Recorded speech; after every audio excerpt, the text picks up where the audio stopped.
रामपुर नामक गांव में सतैया नाम का एक बूढ़ा व्यक्ति रहता था। वो बाजार में टोपियां बेचकर पैसा कमा रहा था। उसकी पत्नी का नाम कमला और बेटे का नाम कन्ना था। कन्ना बस बाहर इधर उधर घूमता रहता था। एक दिन जब सतैया कमला से बात कर रहा था तो उसका बेटा आकर बोला, पापा मुझे 10,000 रुपए चाहिए, दोस्तों के साथ जाना है बाहर। अरे नालायक, पैसा क्या पेड़ों पर उग रहा है? घर में चूल्हा नहीं जलता जिस दिन तुम्हारे पापा की टोपियां नहीं बिकती और तुमको खड़े खड़े 10,000 रुपए चाहिए। इस तरह उसने कन्ना को डांटा। कमला रुको। कन्ना, मेरे पास अभी पैसे नहीं हैं, मेरे पास केवल कुछ टोपियां हैं, तुम जाकर उन्हें बेच दो। एक स्वामी जी ने मुझे बताया है कि आखिर में जो टोपी बचेगी वो जादुई टोपी बन जाएगी और पैसे देगी। ठीक है, मैं उन टोपियों को बेचने ले जा रहा हूँ, आखिर में बची हुई टोपी की मदद से पैसा कमाऊंगा। ये कहकर वो उन टोपियों को लेकर वहाँ से चला गया। फिर वो अपने दोस्त राजू के साथ बाजार गया और उन टोपियों को बेचने लगा। उसने आखिर में बची हुई टोपी ली और उसे चेक किया, लेकिन उसमें कोई जादुई शक्ति नहीं थी। अरे, तुम्हारे पापा ने तुमसे झूठ बोला। हो सकता है उन्होंने तुमसे सिर्फ टोपियां बिकवाने के लिए कहा हो। नहीं राजू, मेरे पापा मुझसे आज तक झूठ नहीं बोले हैं। चलो स्वामी जी से पूछते हैं। वो टोपी लेकर जंगल में स्वामी जी के पास गया। कन्ना ने स्वामी जी को प्रणाम किया। स्वामी जी, क्या आपने मेरे पापा से कहा था कि आखिर में जो टोपी बचेगी वो जादुई टोपी में बदल जाएगी? तब स्वामी जी ने अपनी दिव्य दृष्टि का प्रयोग किया और सारे मामले को समझा। उन्होंने उस टोपी को एक जादुई टोपी में बदल दिया। अंध विधान झूम फट। तुरंत टोपी से पैसे नीचे गिरने लगे। ये देखकर कन्ना ने कहा, अरे वाह, धन्यवाद स्वामी जी। राजू को जलन होने लगी। तब स्वामी जी बोले, मेरे लड़के, इस जादुई टोपी की मदद से तुम कुछ भी पा सकते हो, लेकिन अगर इसे अपने स्वार्थ के लिए इस्तेमाल करोगे तो ये सारी शक्तियाँ खो देगी और एक साधारण टोपी बन जाएगी, याद रखना। कन्ना ने कहा ठीक है और वहाँ से चला गया। जाते समय वो रास्ते में मिल रहे गरीब लोगों को पैसे दान कर रहा था। राजू को जलन हुई और उसे डंडे से मार दिया। कन्ना नीचे गिर पड़ा। राजू ने फौरन वो जादुई टोपी ले ली। जब कन्ना को होश आया, अरे कन्ना, अब से जादुई टोपी मेरी है। तुम पैसा दान कर रहे हो क्योंकि तुमको वो पैसा मुफ्त में मिल रहा है, लेकिन तुमने मुझे एक भी रुपया दिया, इसीलिए मैंने तुम्हें मारा और टोपी ले ली। अरे, हम दोनों दोस्त हैं, ये सोचकर मैंने तुम पर विश्वास किया, तुमने मुझे धोखा दिया। ये सही नहीं है राजू। मैंने सोचा था कि तुम किसी तरह पैसे कमाओगे और मेरे लिए शराब खरीद कर दोगे, इसीलिए आया था तुम्हारे साथ। दोस्ती वोस्ती क्या होती है? इतना कहकर उसने वो टोपी ली और मंत्र का जाप किया, लेकिन उस टोपी में अब कोई जादुई शक्ति नहीं बची थी। वो एक साधारण टोपी में बदल गई थी। राजू ने फिर कोशिश की, लेकिन कुछ नहीं हुआ। मेरी माँ ने मुझे पहले ही कहा था तुम जैसे बेवकूफों के साथ ना रहा करूं। उसकी बात नहीं मानी और तुम्हारे साथ घूमता रहा। अब जादुई टोपी ने भी शक्ति खो दी। अब से मैं अपनी मेहनत पर विश्वास करूंगा। इतना कहकर कन्ना वहाँ से चला गया। तभी से कन्ना ने अपने पिता की टोपियों को कारोबार करना शुरू कर दिया और खुशी खुशी रहने लगा। हर्षपुर नामक गांव में कृष्ण नाम का एक व्यक्ति कमला नाम की अपनी पत्नी के साथ रहता था। कृष्णा जलेबी का कारोबार कर रहा था। सभी ग्रामीणों को कृष्ण द्वारा बनाई गई जलेबी बहुत पसंद आती थी। यहाँ तक कि आसपास के गांव के लोग भी उसकी बनाई जलेबी खरीदते थे। एक दिन पड़ोसी गांव का सरपंच कृष्ण के पास आया। क्या तुम ही वो कृष्ण हो जो यहाँ जलेबी बेचते हो? हाँ जी, मैं ही बेचता हूँ जलेबी। कृष्ण, मैं पड़ोस के गांव का सरपंच हूँ। मैं अपने बेटे की शादी कर रहा हूँ। मैंने तुम्हारी जलेबी की बड़ी तारीफ सुनी है, तो मेरे बेटे की शादी में आकर स्वादिष्ट जलेबी बनानी होगी तुम्हें। जरूर सरपंच जी, मैं आपके यहाँ आकर जलेबी जरूर बनाऊंगा। आपके बेटे की शादी कब है? इस महीने के आखिर में कृष्ण। इतना कहकर वो वहां से चला गया। कृष्ण शादी के दिन सरपंच के घर गया और वहां जलेबियां बनाई। कृष्ण, तुमने बहुत बढ़िया तरीके से जलेबी बनाई। इसकी स्वादिष्ट सुगंध से हमारा पूरा गांव महक रहा है।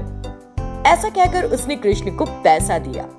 फिर उसने कुछ जलेबी भी पैक करके कृष्ण को दी। कृष्ण पैसे और जलेबी लेकर घर जाने लगा। जंगल से गुजरते हुए अंधेरा हो गया। उसी समय उसके सामने एक चुड़ैल आ गई। चुड़ैल, चुड़ैल, चुड़ैल! वो डर के मारे चिल्लाने लगा। चुड़ैल हंसी। तुमसे बहुत बढ़िया सुगंध आ रही है, मैं आज तुम्हें खाऊंगी। अरे चुड़ैल, मुझे छोड़ दे, मेरी पत्नी घर पर मेरा इंतजार कर रही होगी। अगर मैं तुम्हें छोड़ दूं तो मैं अपनी भूख कैसे मिटाऊं? और फिर तुमसे इतनी बढ़िया खुशबू जो आ रही है। एक मिनट, ये खुशबू मुझसे नहीं आ रही है, जलेबी से आ रही है जो मैं अपने साथ ले जा रहा हूँ। तुम ये जलेबी लो और खा लो। ऐसा कहकर उसने वो जलेबियां उस चुड़ैल को दे दी। चुड़ैल ने सभी जलेबियों को खा लिया। वाह, ये जलेबी बहुत स्वादिष्ट थी, मुझे और खानी है। जल्दी से दो, नहीं तो तुम्हें खा जाऊंगी। मैं तुम्हारे लिए और जलेबी फिर से ला सकता हूँ, अगर तुम मुझे अभी छोड़ दो। लेकिन एक शर्त पर, तुम्हें मेरे लिए रोज ऐसी वाली स्वादिष्ट जलेबी लानी होगी। ऐ चुड़ैल, रोज जलेबी ला सकूं, इतना नहीं कमाता हूँ मैं, कैसे लाऊंगा फिर? तुरंत वो चुड़ैल अपनी गुफा में गई और एक सोने का फूल ले आई। तब चुड़ैल ने वो फूल कृष्ण को दिया। सुनो, ये एक सोने का फूल है, तुम इसे बेचकर पैसे ले लेना। उस पैसे से तुम जलेबी का सामान खरीद सकते हो। मैं तुम्हें रोज एक सोने का फूल दूंगी, तुम रोज मेरे लिए जलेबी लाते रहो। तब कृष्ण, जो बहुत डर गया था, घर चला गया। कृष्ण को देखकर कमला ने पूछा, क्या हुआ? तुम इतने घबराए हुए क्यों हो?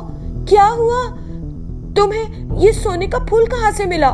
अपने सवालों को लगाम दो कमला, मुझे कुछ देर सांस लेने दो, मैं तुमको सब बता दूंगा। अभी मुझे जलेबी बनानी है। इतना कहकर उसने वो सोने का फूल बेचा और पैसे ले आया। फिर उसने जलेबी बनाकर एक टोकरी में पैक कर ली। वो जंगल में गया और उस चुड़ैल को दे दी। वो चुड़ैल अपनी गुफा में गई और एक और सोने का फूल ले आई और वो फूल भी कृष्ण को दे दिया। इस तरह कृष्ण को हर दिन एक फूल मिला और वो बहुत पैसे वाला हो गया। देवा नाम का एक व्यक्ति जो ये सब होते देख रहा था। जलेबी बेचने वाला कृष्ण थोड़े समय में इतना मालदार कैसे हो गया? कुछ तो है, मुझे राज जानना है। ऐसा सोचकर वो उस रात कृष्ण के घर गया और छिपकर देखने लगा। कृष्ण जलेबी बना रहा था। तभी कमला वहां आई और उससे पूछा, ये क्या है कृष्णा, इस समय जलेबी किस लिए? मुझे आज तुम्हें बताना ही होगा। ठीक है, मैं आज तुमको सब कुछ बताता हूँ। इस तरह उसने उसे बताया कि क्या चल रहा है। दीवार के पीछे खड़े देवा ने उनकी बातचीत सुनी और सोचा, ओह, ऐसी बात है, मैं उस चुड़ैल को सबक सिखाऊंगा। ऐसा सोचकर वो वहां से चला गया। अगले दिन देवा एक जादूगर को लेकर जंगल में गया। तभी वो चुड़ैल उनके सामने प्रकट हो गई। अरे जादूगर, चला जा यहाँ से, नहीं तो मैं तुझे मार डालूंगी। जादूगर ने अपनी शक्तियों का प्रयोग करके उस चुड़ैल को पकड़ लिया। बताओ, सोने का फूल देने वाला पेड़ कहाँ है? तू मेरा कुछ नहीं बिगाड़ सकता। ये कहते ही चुड़ैल उसके जाल से भाग निकली और उस जादूगर पर हमला किया। इस बीच देवा गुफा में गया और सोने के फूल देने वाले पेड़ को ले आया। उस पेड़ को देखकर चुड़ैल डर गई और बोली, नहीं नहीं, उस पेड़ को कुछ मत करना, उस पेड़ में मेरी जान है। उसके ऐसा कहते ही उस जादूगर ने अपनी शक्ति से उस पेड़ को ही जला दिया। देखते ही देखते उस चुड़ैल ने भी आग पकड़ ली और राख हो गई। इस बीच कृष्ण जलेबी लेकर वहां आया। चुड़ैल को जलता देख कृष्ण बहुत दुखी हुआ। ऐ चुड़ैल, ये सब मेरी वजह से हुआ, मैं बहुत शर्मिंदा हूँ। इतना कहकर वो रोने लगा। कृष्ण, दुखी मत हो, आज मेरा काम इस दुनिया से खत्म हो गया, मुझे मोक्ष मिल गया है। इतना कहकर चुड़ैल वहां से गायब हो गई। जादूगर, मुझे सोना चाहिए था, तुमने उस चुड़ैल को ही जला दिया। अब कौन देगा मुझे सोने के फूल? उस चुड़ैल ने मुझे मारने की कोशिश की थी, इसीलिए मैंने उसे जला दिया। ये सुनकर कृष्ण ने देवा से कहा, देवा, अगर तुम्हें वो सोने के फूल चाहिए थे तो मुझसे पूछ लेते ना। तुमने उस चुड़ैल को बेवजह जलवा दिया। उसने अब तक किसी को कभी कोई नुकसान नहीं पहुंचाया था। ये सुनकर देवा कृष्णा के पास आया और बोला, कृष्णा, मैंने ऐसा तुम्हारे जैसा अमीर बनने के लालच में किया, मुझे माफ कर दो। इस तरह उसे अपनी गलती का एहसास हुआ और वो बहुत दुखी हुआ। लेकिन चुड़ैल तो मर चुकी थी।